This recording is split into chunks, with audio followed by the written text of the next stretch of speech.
எந்தன் குரலில் இனிப்பதெல்லாம் கந்தன் குரலே.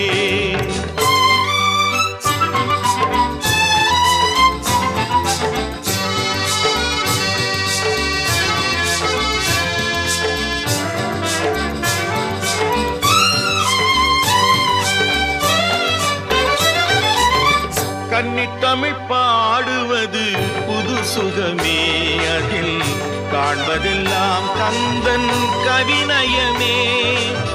கன்னித்தமிழ் பாடுவது புது சுகமே, அதில் காண்பதெல்லாம் கந்தன் கவிநயமே.